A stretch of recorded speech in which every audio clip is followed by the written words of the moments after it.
Welcome to San Joaquin Spotlight, a public affairs program featuring conversations about life in the central San Joaquin Valley. This program is brought to you in partnership between KFSR 90.7 FM and CMAC Fresno. I'm your host, Sevag Tateosian. Today we have Jarrod Lyman. He's going to be talking about visiting this area. Jarrod, what organization do you work with? I'm the Director of PR and Communications for the Yosemite Sierra Visitors Bureau. We're a destination marketing organization, which is a really fancy way of saying we promote an area.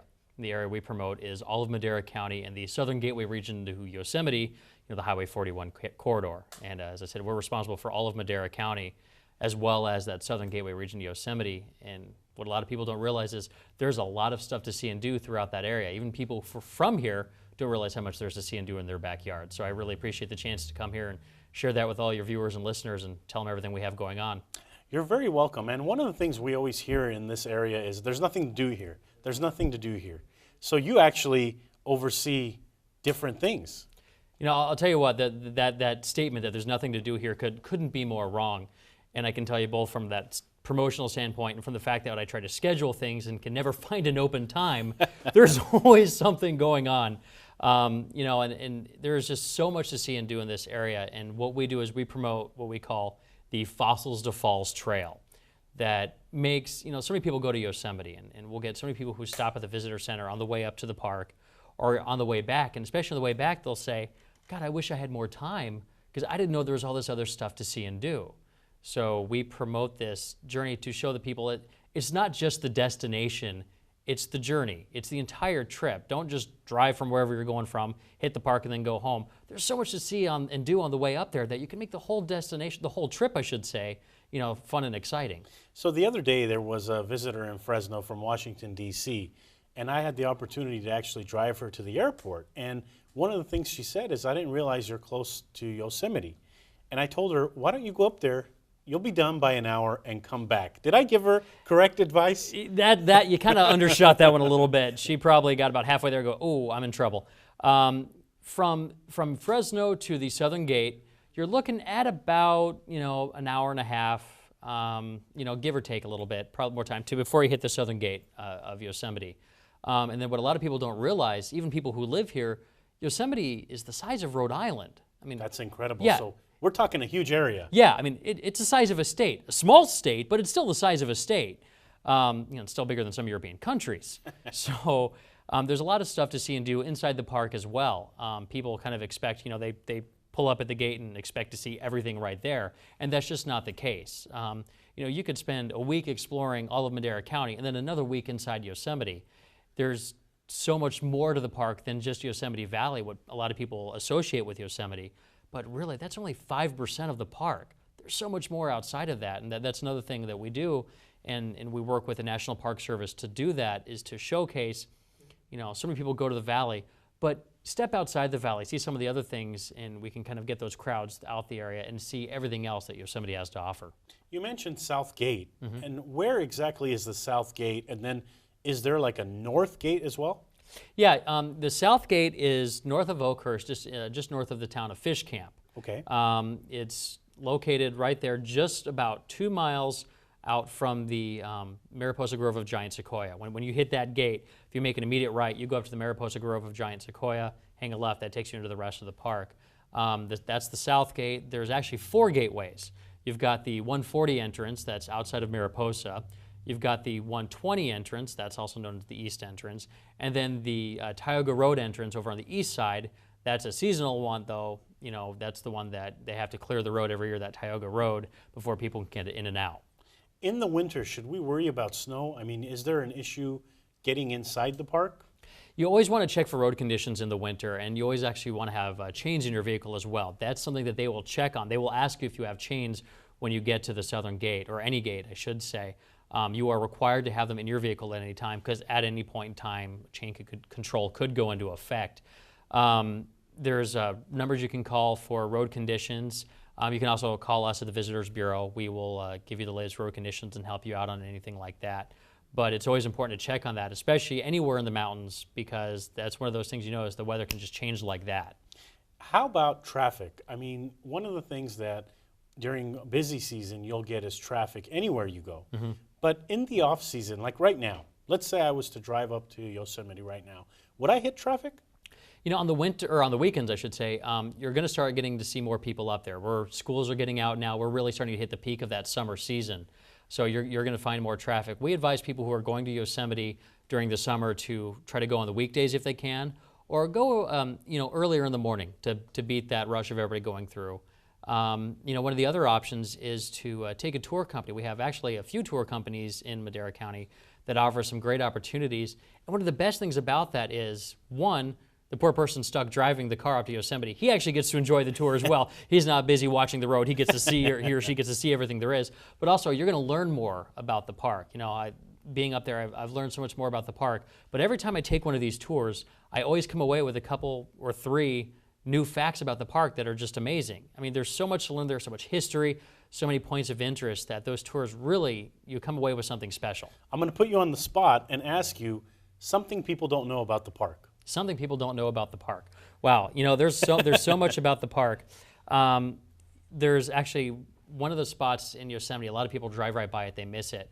It's known as the smallest waterfall in Yosemite. Everybody knows Bridal Veil and Yosemite Falls and Vernal Falls, but there's one called Fern Springs, and it's after, just as you round the corner heading back towards Highway 41 after Valley View, you'll see a little pull-off off to your right, and it's just this little natural spring that flows you around. It's just got this little fall about yay big, and I mean it's actually a very pretty spot. And if you're into photography, it's a great spot to try to capture that slow shutter speed image where the water kind of softens everything. It's a beautiful area and one of those kind of hidden secrets about the park that a lot of people don't know about. They just drive right on by it. Is there a map or something I can look at? I mean, you're mentioning a lot of things, and I've been to Yosemite several times, and I'm sure I've missed things in driving back or driving there. Is there a map or something next time I go I can follow? I advise everybody to stop at our visitor center in Oakhurst. We're right there in the middle of town, across from what used to be the Old Kettle Restaurant. It's now a Denny's about to open, so you can't miss us. Their signage is very subtle. But just head across the road there, 40637 Highway 41. We have some of the most amazing volunteers who run that information desk. They are just a wealth of knowledge that will help everybody, give you all kinds of points of interest, give you a map, kind of highlight those spots you're looking for. We'll load you up with so much information you'll think that your head will spin. You'll just spend a week there. You mentioned Denny's as far as food. So if I go up there and I'm hungry, is there good restaurants out there? I mean, what can I expect to eat when I go in or around the park? One of the best things about, even Madera County is we have some really amazing restaurants. It's a whole wide range. If you go in Madera, we've got the Vineyard Restaurant, which the Mariscotti family these are just, it's a legendary restaurant family. In fact, a couple years ago, their family was given the Lifetime Achievement Award from the California Restaurant Association. They were doing the whole field to plate thing decades ago, before it was even popular. To them, that's old hat, while everybody's just discovering this thing. If you go up to Oakhurst, there's Erna's Elderberry House. It's actually Central California's only 5-star restaurant. That's amazing. And the food, wow. I'm in PR and I lack the words to describe how amazing that place is. The decor is beautiful. It's this European ornate style in a chateau, attached Chateau de Sirop inn, but the whole building has got this castle-like European feel that it's just, you walk in and it's just the true definition of elegance. If you want a good burger, you can't beat Miller's Landing or the Forks Resort on Bass Lake. That's some of the best burgers you'll ever enjoy. There's a new restaurant that just opened up in Oakhurst, Southgate Brewing Company, and they're making huge waves with their microbrews and their pub food. But it's not just standard pub fare. Their burgers, grass-fed beef, these killer hot wings, which before their opening I was begging them, give me hot wings, give me hot. So they're on there. But the beers themselves are great as well. They've got this dynamic menu. There's so much dining throughout the region that you could come away about 20 pounds heavier after your vacation. I'm going to ask you a little bit later on in the program about Madera and some of the things out there. Continuing with Yosemite, last time I was up there, I saw a baby cub bear actually along the side of the road, and I was surprised. I didn't realize that the bear can come so close because it was within several feet from me. Is that common to see animals that close? And if so, what animals are up there? It is common for a lot of people. Unfortunately, I've never seen a bear. I've been here 4 years now, and I've still yet to see a bear. It's something I complain about often. Just I'm unlucky that way. But, there's a lot of guests, they go up there and they see a bear. Some people ask, should they be worried about the bears? And you should be more worried about a squirrel than you should about a bear. And in all reality, unless you leave food in your car, then you're going to have a very unfortunate story to tell your insurance person, and you're going to be paying a fine as well, because they will ticket you. So it's important when you go to Yosemite, always make sure your food is stored properly. That's something that they hammer on for good reason, because not only will it mess up your car, but it starts training those bears to not be afraid of humans and to look at us as a provider of food as opposed to foraging in nature, and we don't want that. But you can see bears out there. Yosemite is home to brown bears that are just, they're wild animals, but they're beautiful, so just give them their space. Squirrels everywhere, deer, coyote, marmot, which is a very cool animal. They've got, if you're into bird watching, there's some beautiful and just a whole wide array of birds that you'll see up there. It really is, Yosemite is a natural area in every definition of the word. So you're going to see a lot of wildlife up there, and especially if you go off the beaten path outside the valley into some of the trails up there. And if you're just still and you look, you'll see wildlife like you've never experienced before. As far as the animals up there, like this particular bear, is it okay for me to take pictures of the bear, and how far should I be? Because when I was up there, I was a safe distance from it, but there were people who were trying to get in closer, and it wasn't the best idea in my opinion, but I'm no expert. Can you? In terms of like actual feet, I couldn't give you a number there, but stay, a good distance away, something that it would, I'd say further than 30 if I had to pull a number out. But I would talk to a ranger, and you'll find rangers everywhere to find that out. But as far away as you can, hopefully you've got a good zoom on your camera if you're looking for pictures. Stay out of their way. If they're going this way, don't go in front of their path. Stay off to the side. And, again, don't block traffic to take those pictures either, because some people will do that. They'll just stop their car and... That's what happened? and I get that. I understand wanting to take that picture, but, it is a road. Don't block traffic. Do everything safe. And, again, stay out of their way and, just kind of let them be and do their thing. Overnight stays. Is there places in Yosemite inside the park that I can stay overnight? And if so, where are they? Are they within walking distance within scenery? Everything's in walking distance of scenery in Yosemite. You're in Yosemite, it's scenery. You can't get away from it. But in terms of lodging, there is plenty of lodging in the park. You've got the Ahwahnee Hotel for somebody looking for that opulent sort of stay. Yosemite Lodge is more of that family-friendly type of place. Then you've got, a lot of camping. Curry Village is known for the tent cabins and camping there.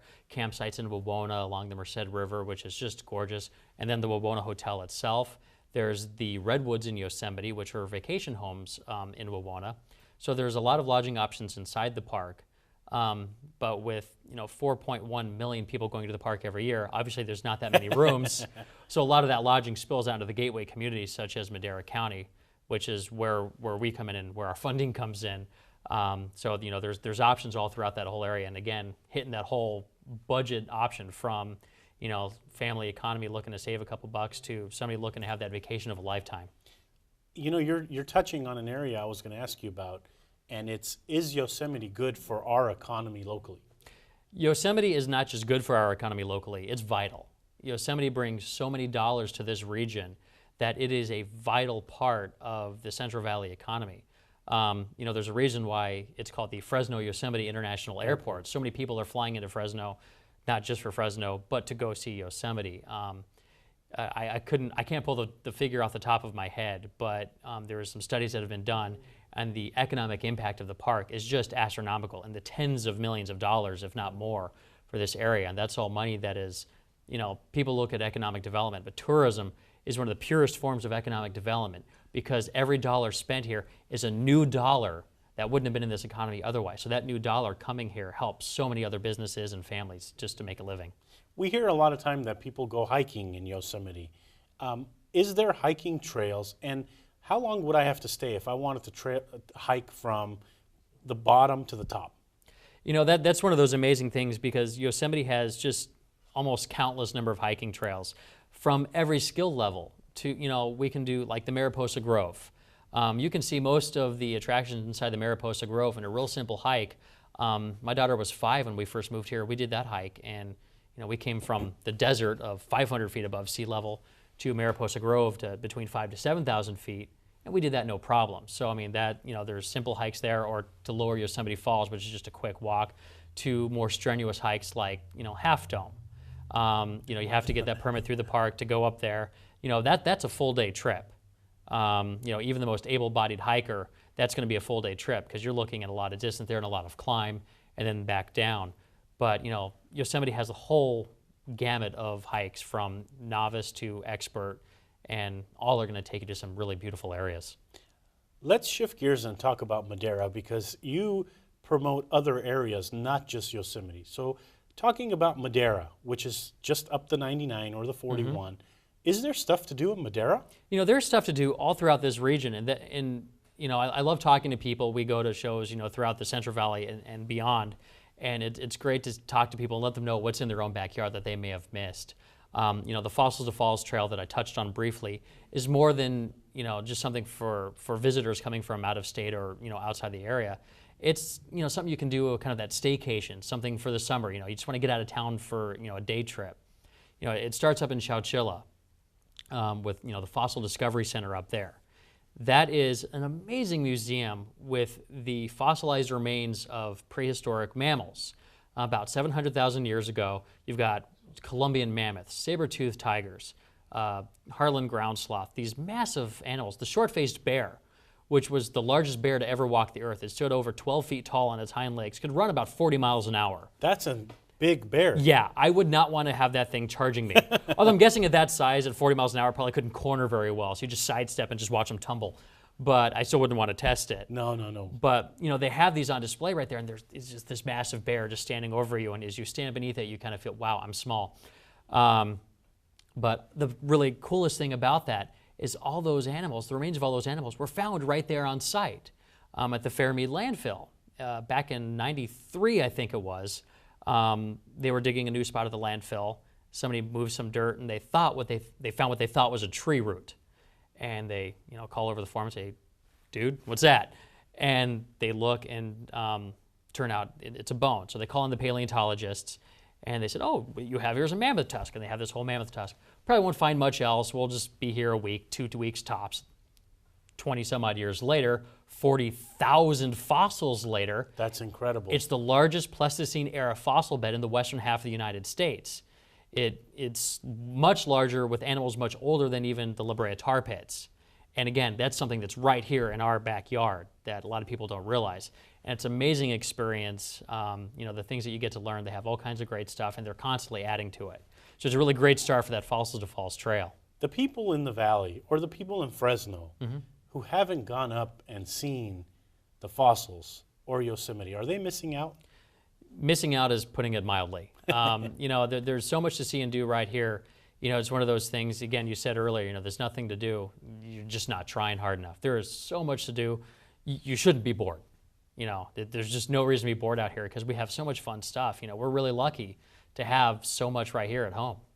How about, there's something you do in Chowchilla. It's called a stampede? Yeah. I saw it in the news the other day, and I hadn't heard about it till that day. What is it? Every year, Chowchilla is a western town, and they've got some great history there. And every year in April, they have the Chowchilla Western Stampede. It's a great rodeo that takes place out there at the fairgrounds. But to kick it off, they do the cattle drive down Robertson Boulevard, Chowchilla's main street. And it is the most amazing experience you'll ever see, as a couple hundred head of steer are making their way down the road. I mean, it kind of looks like, did somebody's truck spill? Should I get out of the way? But you got these professional cowboys driving them, so everything's safe. I've been out on the street taking video and pictures. It's an amazing kick, and I mean, it used to be something that was really common in America, but now it's one of only 2 of these cattle drives like it left in the country. So it's a real unique experience. Well, what happens around that time? So if I was a tourist, or if I want to go see the Stampede, I go see the Stampede. I mean, is there food? Is this like a fair event, or it's just the cattle walking down the street? Well, you've got the cattle walking down the street that day to kick things off, but then, that afternoon they start with some rodeo activity, and then for the next few days, they're just, they're riding, they're roping, they're barrel racing, all kinds of really fun stuff to see. It is, if you're a rodeo fan, or if it's something new to you, it's just an amazing sight to see. And I mean, these people, the things that they can do, it's just amazing. I mean, I would just fall off the horse just sitting there, but I mean, the way that they just, talk about multitasking. That's actually a good way to look at it. Riding the horse and throwing the rope, and I mean, I don't know how they do it, but it's a lot of fun to watch. Within your jurisdiction, I'm sure you have several small cities. Do these small cities have anything to offer? I mean, if I say one day I want to go up to a foothill small city, would I have something to do up there? You know, you're going to have something to do, and that's one of the really cool things is, you know, cities big or small, they've all got something. You know, Coarse Gold, just a small town, 10,000 people. They've got a great museum there, the Coarse Gold Historic Museum, that highlights some awesome history throughout the region, the gold miners and the loggers and so forth. You know, there's the Coarse Gold Historic Village that if you go at the right time, they have some great events there. There's the Peddlers Fair they do every Memorial Day and Labor Day weekends. There's the Coarse Gold Tarantula Festival that happens the last Saturday of every October. Because a lot of people don't know this, Coarse Gold's kind of the unofficial tarantula capital. That's interesting. It is interesting and odd for an arachnophobe such as myself. Imagine when I moved here, my first assignment was literally go photograph the Tarantula Festival. It's like, great, thanks. It's here for zoom lenses. Were you taking this in an earthquake? No, I was scared. You know, it's an amazing event. It's a lot of fun. They do tarantula races. They have themed stuff, hairiest leg contest for men and women. Hairiest leg contest. I was so upset I lost that too. Baking contest, costume contest, screams contest, all kinds of fun stuff tying with tarantulas and Halloween. You know, they have a lot of educational stuff for tarantulas as well. That's just a lot of fun. And it's an event that, you know, it's one of those unique, authentic, small town experiences that happen right in our own backyard. One thing that I've heard about in Madera, and correct me if I'm wrong, is it's a pomegranate capital for some reason. Talk about the pomegranate. Yeah, Madera is the heart of pomegranate country. A lot of people don't realize this, that just about every product you see in the store shelves that has pomegranates in it, that fruit was either grown in Madera or Madera County or came to Madera for processing. So, you know, Madera really is the heart of pomegranate country. And as such, this year we'll be having the 3rd annual Madera Pomegranate Festival. That'll be taking place November 2nd out of the Madera Municipal Airport. We'll have food vendors, you know, peddling all sorts of pomegranate-related products. We'll have cooking demos, all kinds of fun stuff. You know, it was a great time last year. You know, for a second-year event, we had 2,500 people show up for this free event. We're hoping for even more this year. There'll be a concert. The Marie Wilson Band is performing. You know, it's just a great time. And probably the most popular part, though, is the pomegranate grenade launch. Pomegranate grenade launch. Yes. You have to tell us about that. I thought that tease would work. One of the best things, when I first joined this project and we were looking at doing an agricultural festival, somebody mentioned pomegranates, and it was actually CMAC friend Terry Dolph, his wife, who mentioned pomegranates. And I didn't know anything about pomegranates except for they were fun to chuck. We had a pomegranate tree when I was a kid, and we used to huck them at things. You know, I didn't know that you could actually eat them. But not only can you eat them, they're remarkably healthy and they are delicious. The pomegranate juice alone, I love it. But they still make that satisfying when they hit the target. So what we've got is the guys from Twin Pomegranates Winery have constructed the pomegranate grenade launch. It's this huge rubber band type of thing that launches the pomegranate at a target about a good 40 yards away.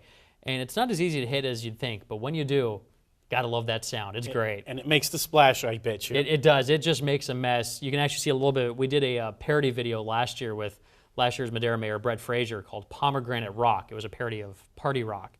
And it's still up there on YouTube if you search Pomegranate Rock, but it kind of just shows you we're just having a good time, and it kind of gives you the attitude of the festival right there. I'm going to put you on the spot here again. When I go to Gilroy, the thing I have to try is the ice cream, the garlic ice cream. Mm-hmm. When I come to the Pomegranate Festival, in your opinion, what do I have to try? You know, one of the really cool things is we bring these outside food vendors in, and we kind of turn them loose on their creativity. It's like, hey, you want to sell food here? That's great. Tie in pomegranate. So the creativity of the chefs here, I mentioned how great our restaurants are. Some of the things they put together are just absolutely mind-blowing. You know, one year they had some hot wings with a pomegranate in the sauce, and I mean, I never would have thought of that, but it was awesome. Last year there was another restaurant doing some soups with pomegranate mixed in, and again, just amazing. Every year the Vineyard does a pomegranate dinner, and you know, that ties in every way, and it's just the versatility of the fruit and the ability to just tie things together is just delicious. So I think you kind of have to try everything, which, you know, help support our local businesses and come away with a full belly and a satisfied smile. You know, off camera we were talking, and you're originally not from this area. Talk about where you're from and the difference between where you are now and where you're from. I imagine it gets pretty hot in where the area you're from. I'm originally from Arizona, a town called Lake Havasu City, and if you're talking, want me to quantify the difference, it's probably about 20 to 30 degrees right now. You know, it gets a little toasty, and you know that was one of the reasons why I wanted to relocate to this area, is to get out of the desert and hit the mountains. You know, I live up in the mountains, but one of the other things that attracted me to this area is the diversity of all of Madera County. You can go to an orchard, go to a farm, and then half an hour later you're up in the mountains. It's just the diversity of that is just awesome. We are running out of time this week on the program, but how can they get a hold of you? I mean, what number do they call and ask you some questions about the cool things you've talked about? We make it real easy to get a hold of us. You can either call us at 559-683-4636. Find our website. We've got all this information on there at yosemiteThisyear.com. It's all one word spelled out. We've got pictures of everything, links to all the information. We've got our blog where we talk about some of these things. We're on Facebook, facebook.com/Yosemite Sierra. We're on Twitter. We're everywhere. Just search us out, hit our website, and give us a call. Ask us information. We love nothing more than talking to people and telling them everything we have to offer. When's a good time to go visit these places? Every day, any day. You have been watching San Joaquin Spotlight and listening to the program for our radio audience. Today we heard from Jarrod Lyman. He is with the Yosemite Sierra Visitors Bureau. We heard about all the cool things happening within your jurisdiction. Just scratch the surface. We could do this for another week. Thank you to the volunteer crew that made this production possible. Thank you to 90.7 KFSR Fresno and to CMAC in Fresno. Tune in next week for a new edition. Say you love me, kiss, kiss.